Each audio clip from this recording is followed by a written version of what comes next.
Hello, welcome to my media log for May 2022. Y'all wanted a twist, but not really. I'm just changing the title. This will be the same as all my other reading logs, but I will include manga, books, anime, shows I've watched this month, and I'll timestamp everything. But starting with the manga, I'm filming this all in one day because I didn't have time throughout the month to film clips like I usually do. But the first thing I read this month was Mars, volumes 1 through 15. I read this on the Kindle app. If you have a Amazon Prime membership, you can read this for free. They also have some other series like Initial D and Beck that are out of print, so if you want an option to read them, this is the place. And I flew through Mars. I read all the volumes in like 2 days. It's a older shoujo series, a lot of heavy drama, but also heavy topics. There's a lot of discussions of mental health, suicide, very heavily involved in this one, domestic abuse, rape, just a lot of stuff going on in this one, but I think it was pretty tastefully done. There are some less than savory things because this is an older manga, some homophobia, some aggression from the main male lead, but essentially this story is a bad boy, good girl trope.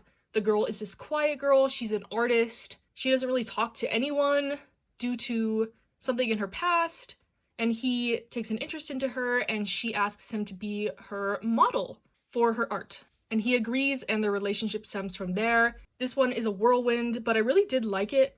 I think I tend to like these series with heavy drama if the drama is a little bit more meaningful / aligned with real life issues. I'm not a fan if there's like a love triangle or back and forth relationships where they could be solved just from communication, but I did appreciate this one because it did deal with some heavier topics that I find relatable. That being said, there is one character who is kind of psychotic, a murderer, and he happens to be gay, so I don't know how I feel about that type of representation in this manga, but everyone in this manga is mentally ill. So many things explored in this, and I really enjoyed it, and I recommend. I wish this was easier to get physically, but alas, I'll just have to settle for the digital version unless I see a good deal. But yeah, overall, really enjoyed Mars. Highly recommend if any of those topics I mentioned are okay for you to read and you want a classic romance story with lots of twists and turns and unexpectedness and topics not exactly explored in a lot of modern shoujo manga.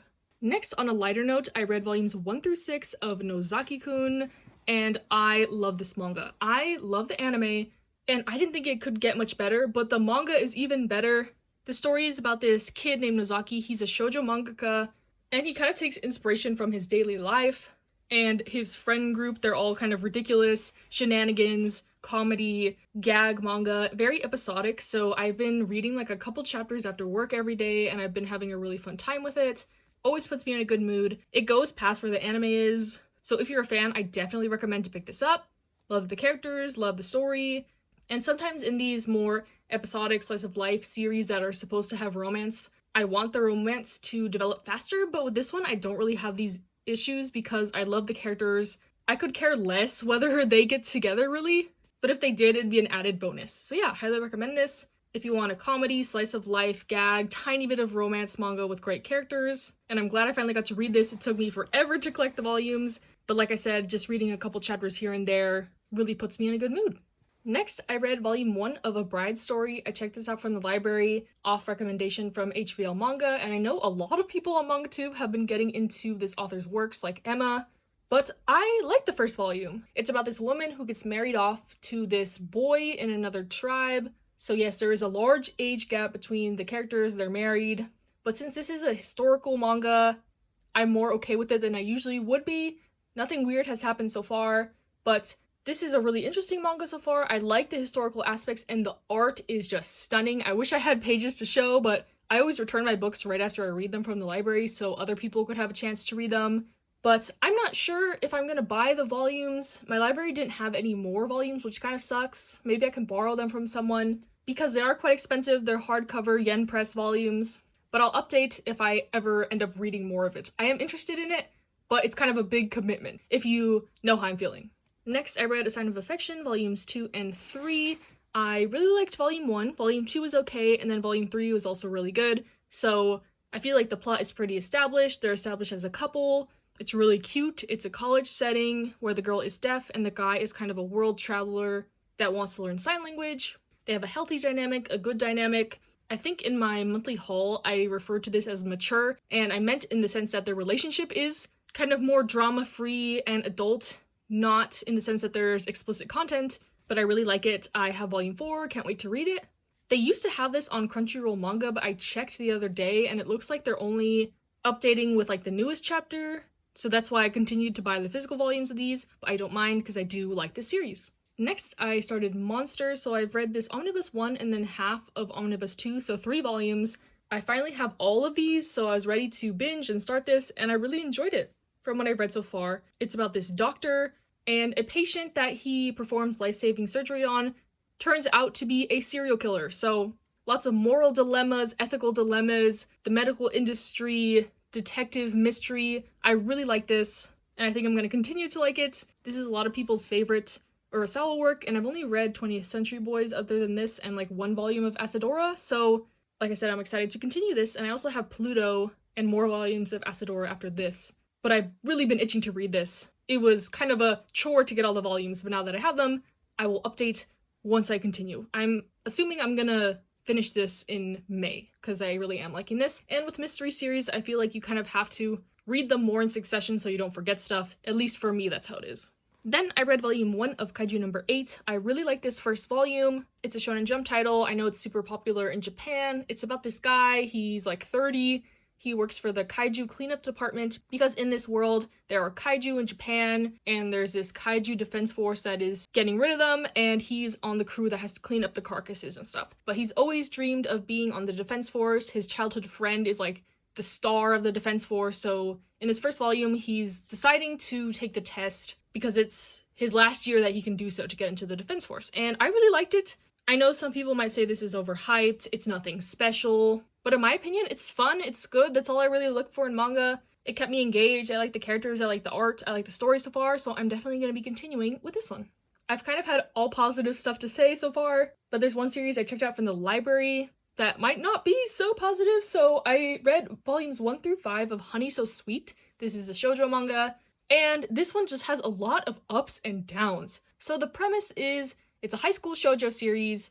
The guy, he looks like a delinquent, but secretly he's like a very sweet teddy bear guy. The main girl is kind of scared of him at first, but she agrees to go out with him, and they start dating, and she discovers that he actually is a sweetheart, which is the best part about this manga. The main couple is really cute, really adorable, especially the main guy. I like that kind of rough exterior, soft interior type archetype, but the problems arise with like all the other characters. In the first like 2 volumes, the main girl is in love with her uncle, who is like a father figure to her. So, okay. But then that gets resolved, okay. But then the main girl's best friend is dating a college guy who cheats on her and is basically a pedophile, so okay, that's resolved, whatever. And then there's another high school girl that likes the uncle. That might be developing further, who knows. Just a lot of ups and downs. Like, every time something really good happens, something else weird happens. And if I could just cut out, like, half the stuff that happens in this, I think it would be a good manga. There's only 8 volumes, so I have 3 more. I have checked them all out, but I can't really recommend this in good faith due to all the issues that there are. Even though they are resolved, the fact that they're there in the first place is like, why? Why? What was the reason? So yeah, I just saw it at the library. It was one of the shoujo titles they had, and I decided to check it out, and I don't regret it, but it's not my favorite thing I've read by far. And then lastly for the manga, I read Susoro, which is a short story anthology collection by Natsume Ono. These are some of her very early works, and I think this was good. It was cute. It was good to see a lot of her little short stories and how far she's come. I don't think it was anything amazing. I rated this like a 7 out of 10. I would only recommend it if you are already a fan of Natsume Ono, but there are some cute stories, some more deep stories. But I think if you just pick this up knowing nothing about Natsume Ono, you would kind of think this was drawn by maybe like a child, and you might not appreciate kind of her storytelling. So yes, I definitely wouldn't recommend this for a first timer getting into Natsume Ono, but maybe after you've read like Aka and Not Simple, some of her other one-shots, you could come back to this. But yeah, that is all the manga I read this month. And I guess I'll talk about something adjacent. I read a graphic novel. I read volumes 1 to 2 of Heartstopper. I know the drama just came out, it's popping off, everyone likes it. I have not watched the drama yet, but the graphic novels are really good so far. Kind of sad though, I wasn't expecting that. It's a coming-of-age drama about these two teenage boys in England. One is openly gay, the other is kind of struggling with his sexuality. And while they are a very cute couple, there's lots of like underlying issues, homophobia, bullying. It's a good mixture of like queer people can like this because it's relatable, but also it's more like eye-opening, I would say, to others. It's not too informative, but it's also not too like ignoring these issues that happen in real life. So I really liked it. I'm excited to read more. I'm trying to get the hardcover copies. I read the paperbacks from the library and I liked them, but I always want to go for the premium releases. I just couldn't find them anywhere. I went to like 10 bookstores and I am hesitant to order from Amazon or Target or Barnes & Noble online because I want them to be in good condition. So yeah, I might have to go for the paperbacks. Who knows? I'm assuming they're gonna be everywhere soon because of the drama or show. I don't know why I'm calling it drama. Maybe I'm used to like Korean dramas, but I will be watching the show soon. I'll update my thoughts on that. But yeah, I really like the graphic novel. It's also on Webtoon for free if you want to read it. And like I said, it has some realistic themes, but it is a cute story overall, and I highly recommend it. And then going into the books, I read 4 books, and I'm almost done with the 5th one, but not quite, so I'll include it in May. But continuing on in the trilogy, I did finish China Rich Girlfriend and Rich People Problems, which are the sequel and the 3rd book of Crazy Rich Asians. And overall, I really like this series. On the surface, it's like a really trashy, scandalous look into these rich people's lives and their drama. And while it is that, there are some deeper topics such as classism, racism, and I appreciated it for that. But yeah, if you just want a really fun series, taking a look into these rich people's lives, I would recommend this. If you liked Crazy Rich Asians the movie, I would recommend the books. These 2 books focus on different characters. The main couple, Rachel and Nick, are still boring as cardboard, but whatever. The side characters really make this series. I liked it. I like all the drama. I like the messiness. This one is mostly about Rachel finding her dad and meeting her dad's family, and her half-brother is the best character in my opinion. And then Rich People Problems is about Nick's grandmother and who will inherit the family estate and problems like that. So if that seems interesting to you, I would recommend this. I gave these both 4 out of 5 stars. I enjoyed them. Not too deep, not too serious, but they were good and I enjoyed my time with them. Next, I read Breasts and Eggs by Meiko Kawakami. This was recommended by a friend, and I will say, this writing was gorgeous, or the translation, I'm not sure how accurate the translation is, but it was gorgeous. I found myself really enraptured by the writing. Like every page had some type of sentence that really hit you in the gut. It was so good in that aspect, but the aspect where I couldn't really get on board with was the subject matter. So the story is split into 2 parts regarding the title Breasts and Eggs. The first part is the main character's sister wants to get breast enhancement surgery, and it talks a lot about the female body, motherhood, physical appearance, plastic surgery, and then Eggs is set in the future where the main character now wants to have a child, but she has no partner, so she's looking into artificial insemination, sperm donor, stuff like that. And again, lots of themes of motherhood, femininity, relationships, who is allowed to be a mother, which are topics that I do think a lot about in my own life, but it was kind of uncomfortable to read at parts. It goes a lot into all these topics, but like I said, the writing was amazing. So honestly, I would read it again just to experience the writing. I'm interested in reading some of her other works. But yeah, this was kind of a long one too. It took me a while to get through, and I'm glad I read it, even though the subject matter was not necessarily for me. Ended up giving this a 4 out of 5 because the writing was so good. And I checked that one out from the library, that's why I don't have it. And this other one I also checked out from the library, Aristotle and Dante Discover the Secrets of the Universe. And this was one that kind of had the opposite problem to Breast and Egg. The subject matter was perfect for me. Gay, Mexican, mental illness, all the topics that I deal with on a daily, but the presentation was not good in my opinion. The writing was not captivating. I didn't really like it. I didn't like the characters that much. I think it was a little too shallow as well, but I can't really dog it too much because this is a YA novel. It's not for me. I'm not the intended audience, so that's why I don't want to go too hard on it, but I like the concept. I like the ideas. It was all there. I just wish it was executed better, if that makes sense. The story is about this guy named Aristotle. He's kind of a loner, kind of a quiet guy, and he meets Dante, who is this bubbly, charismatic, enthusiastic guy. They develop a relationship over a summer, but then Dante has to move away, and the story continues through letters and communication. And then he comes back the next summer, and they kind of try to figure out what their relationship is. And yeah, like I said, the execution was all right. There was also a lot of contradictions with the story. The main theme was that Aristotle hated that his life was decided by others. Like, he didn't choose his life, he didn't choose to go to school, he didn't choose to do this, this, and this. But at the end, there's like a big climactic moment that doesn't resolve anything. If you know what I'm talking about, you know what I'm talking about. It was just very anticlimactic. And I know there's a second book, so maybe I'll pick it up or listen to the audiobook or something. But I'm not like itching to read it. I ended up giving this like a 3 out of 5. I like the ideas, I like the concept. On paper, this book was really for me, but in execution, it was not. So yeah. The book I mentioned that I'm reading right now is Normal People by Sally Rooney. I'm like 75% of the way through. I devoured that in like a day, and now I'm procrastinating finishing it because it's so good that I don't want to finish it, if that makes sense. But yeah, I'll update more in May, but I'm really liking this. I'm excited to read Conversations with Friends. I own that one.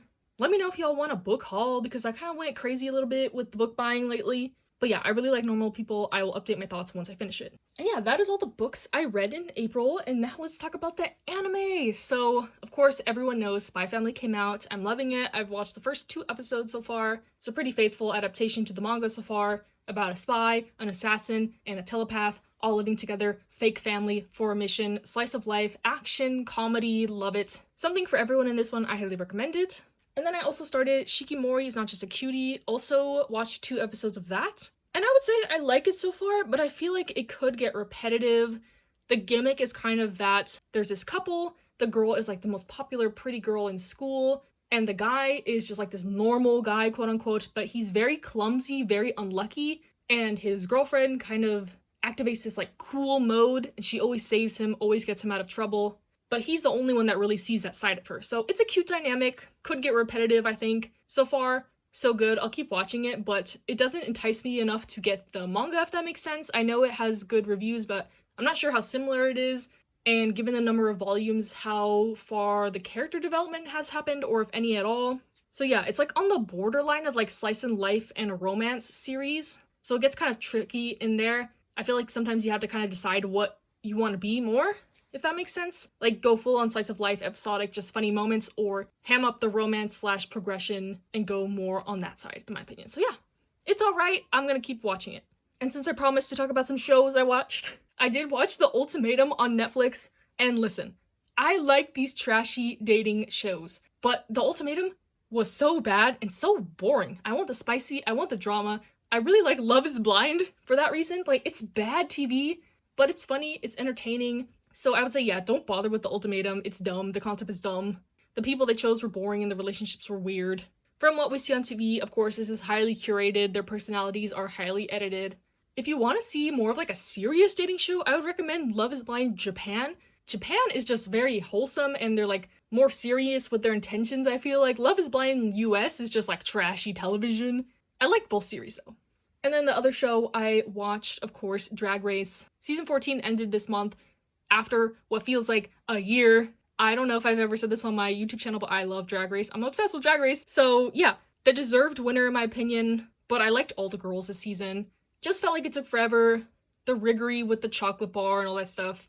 Not really about it. I prefer to see a season more streamlined without so many twists and turns to make the episode count, you know? Too much going on, but I'm really excited for the All Winners, All Stars in May. I will be watching. I do watch every season, like every international, every all-stars, everything. So yeah, stellar cast for season 14, but the pacing could have been better in my opinion. So yeah, that is all I read and watched and experienced in April. Hope you enjoyed, and I'll see you in the next month. Stay safe, stay happy, stay healthy.